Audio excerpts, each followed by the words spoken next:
There are some people in this hobby that say something that really gets on my nerves, and I'm going to tell you today why it's not true.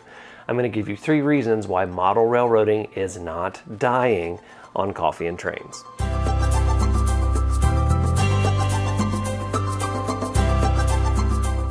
Welcome everybody to another edition of Coffee and Trains. Before we begin, my shiner is almost gone, so hopefully by the next video it will be gone. And you guys have convinced me. I'm drinking Black Rifle Coffee's Freedom Fuel, and as always, I take it black with 2 sugars. This is some good coffee, guys. So today I am talking about something that's a bit of a pain point for me, and that is when people say that model railroading is a dying hobby, because the bottom line is that is simply not true. So I'm going to go into a couple reasons why it's not dying, and I'm going to actually attempt to dispel something that is said a lot in the hobby. So let's go ahead and get started. The first thing I'm going to talk about is that the hobby is changing. There is no denying that the hobby is changing. And to someone who has been in the hobby 40, 50, even 60 years, that can look like that the hobby that they know and that they have come to love is dying. But what it's really doing is evolving to meet the needs of the entertainment of a new generation of modelers. And really this has come about because of the digital technology that has come out to be able to run model railroads. DCC has been a big part of this, but also if you look at computer control, it's very easy to set up computer control of a model railroad now with JMRI. You can also do a lot of animations and automations and DIY electronics, like with me, with Arduinos. That's really come about in the past 20 years, with the exception of people who are really into electronics before that. But with the introduction of the Arduino in the early 2000s, that really was something that came out that microcontrollers have really allowed for fairly easy to do animations. So the hobby has really become, in my opinion, more of a STEM hobby: science, technology, engineering, and math. And that's bringing in a whole host of new people to take a look at it, because it gives them a practical and fun way to implement all of these STEM ideas and STEM projects they're doing, and it can be entertaining as well. So model railroading is changing. It is not going away because of that, but it is evolving to meet the needs of a new generation of modelers and enthusiasts. The other thing that I'll say that is changing is because people are more interested in building prototypes and modeling to accuracy, I do think the hobby has become a bit more of an adult hobby rather than a kid's hobby. Now, don't get me wrong, there are still plenty of model trains and model railroads that are geared towards children. I mean, look, Bachmann makes all the Thomas the Tank Engine stuff. But with the amount of detail that are put into some of these locomotives and the rolling stock, and the amount of research that can go into doing prototype model railroads, these things are really kind of shifting the hobby slightly more towards an adult hobby rather than purely just kids playing with trains. And that's okay, because you can definitely bring your kids in and play with your model railroad all you want. I plan on doing that when my kids get older, but definitely the hobby has shifted a little bit towards being an adult hobby with the amount of detail that you can get into it. This next thing is probably going to spark some debate in the comment section. As a matter of fact, I can guarantee it's going to spark at least a little bit of debate in the comment section. But no, the hobby really isn't way more expensive than it used to be. What's happened is inflation has driven the value of the dollar down, which means that it costs more in appearances versus what it used to decades ago. So what I did was I looked at an inflation calculator, and I went back to 1970, and I looked at what the value of a dollar in 1970 is compared to the value of a dollar today. So I put in $1 in 1970, which is worth $6.74 in 2021. So basically, a dollar today is going to get you 1/7 of what a dollar would get you in 1970. And that's just because of inflation. That's not because of anything that the model railroad companies have done. That's just economics right there. So let's do an example. I see a lot of people saying that they paid $3 or $4 for an Athearn blue box kit, things like that. So if you do the math on that, let's say you paid that $3 for an Athearn blue box kit.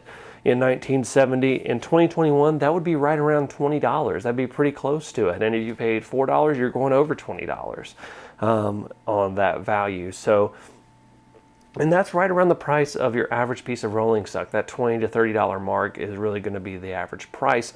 So you're really not looking at much of a change. You're looking at just the inflation happening and bringing the prices up. And another example, say you paid $10 for one of the standard DC locomotives, which back then were nothing more than some wires connecting to the track, connecting to a motor with some gears. So they really weren't that complicated back then, a lot of them that are at the $10 price point. You'd be paying close to $70 for that today. So the prices are pretty close. Now that's not to say that locomotives have gotten more expensive and some rolling stock has gotten more expensive, but you're also getting a lot more detail than those classic injection molded model railroad locomotives and rolling stock. So you're getting grab irons, you're getting all sorts of different things. You're getting DCC. So the ones that are more expensive, you are getting more value out of, even if you're calculating from 1970 to 2021. By the way, if you want to calculate how much something would cost in 1970 versus today, look at the price today and then divide it by 6.74.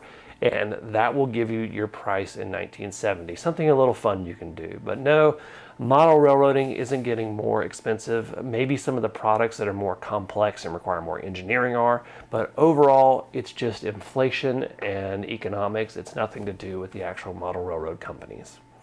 My third and final thing that I'm going to talk about is the reason why model railroading, even if it does go into decline, will never die. And that is the internet. The internet was pretty much no hobby unless something really crazy happens, will probably ever die again because people are able to connect with each other over the internet and share their hobby. So you can have people from all over the world, which we have here in this community. And this isn't even that big of a YouTube channel, but we have people from all over the world that talk about this hobby, that share ideas, and that is a big reason why the hobby is not going to die, is that it's in the internet. There are hundreds of thousands of people, if not millions of people around the world that are interested and practice in this hobby.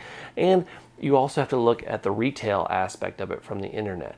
A lot of hobby shops now can do online stores, and the majority of their sales are on the line. So that's a big thing that the internet has changed. And you can even go to certain manufacturers and pre-order and buy straight from them. I'm thinking of places like Scale Train. So the internet has really not necessarily been like the lifesaver of model railroading, but it's the thing that's going to just keep it going for a long time into the future.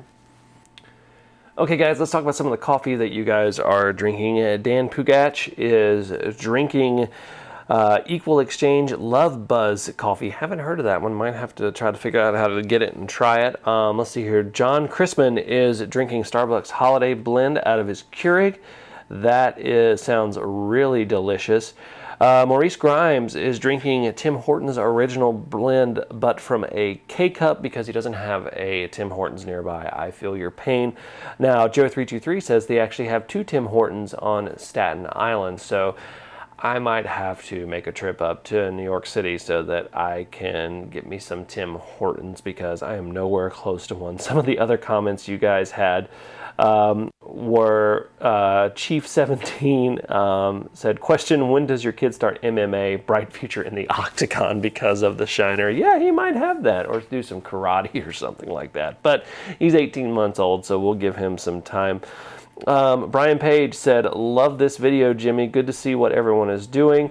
New Zealand looks like a beautiful country. It absolutely is. It is one of the most stunning places that I have been. And a lot of you guys seem to really enjoy the virtual model train show. And I've already gotten some more pictures of other people's layouts. So I think I'm going to make this into a monthly thing if you guys like that on Coffee and Trains. So if you want to send me your photos of your layout to be in the virtual train show, you can. You can send them to ddrrcommunity@gmail.com. I'll have that linked right here as well as in the description below.